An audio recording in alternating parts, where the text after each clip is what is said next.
the concessionaires. Transportation got started.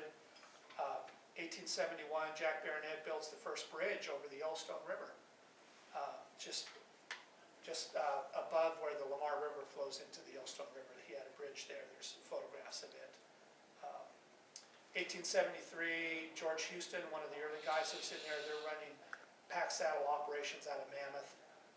And actually, Gilman Sawtell, who was at Henry's Lake, Idaho, and there's a big peak right across. If you leave West Yellowstone, you drive up over Targhee Pass, you look at the Centennial Mountains, and there's this big, huge mountain. It has one of those big radar domes up on top. That's Sawtell Peak. And Henry's Lake, he was there homesteading. He was, we know for a fact that he was taking people, guiding people into the park, packing them in 1867. And Lee, in his book on interpreting the park, credits him with being the first tour guide in Yellowstone National Park. So they were coming out of the Henry's Lake area. The Bassett brothers by 1881 out of Idaho, Wakefield and Hoffman, and then, A.W. Chadbourne, the Chadbourne family up here. They ran tourists out of Cinnabar starting in 1884.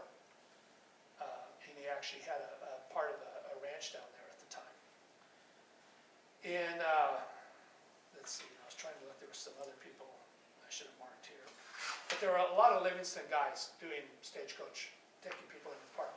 We don't know how many people were guiding people into the park, acting as packers. You know, you just pack up your wagon and horses. Who owned the stagecoaches then? Not only stagecoaches, no. There was the camping companies, the two big ones, Wiley Way and Shaw and Powell. Shaw and Powell out of Livingston here, Wiley Way out of Bozeman. But there were all these little companies doing that. Paul, who was the concessionaire that owned the stagecoaches? Was that a private company? It started out as the Yellowstone Park Transportation Company, and then in 1893, I should have marked it, 1892, the National Park Transportation Company is incorporated, and that's Childs. Harry Childs and Edmund Bach, and they buy up some of the stagecoach companies, we don't know how many, and create the big, that's the first really big Yellowstone Park Transportation Company. But what you'd do is you'd get off at Cinnabar, and there would just be a line of guys there going with signs, you know, take you through the park for this amount of money. They'd be undercutting each other and so forth. So if you bought tickets through Northern Pacific Railroad, you might be going in on the stagecoach, but you could just go there and get off, and there'd be guys there who would take you through the park. So a lot of Livingston guys made their work doing that.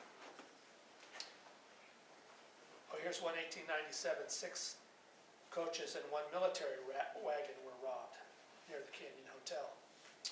1898, the Menominee and Yellowstone Company, which is formed, they come through the west entrance. That's F.J. Haynes, the park photographer. If you guys are familiar with the stereoscopes and all that he did, he actually had a stagecoach company he started in 1898.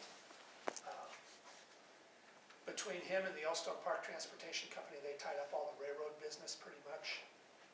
And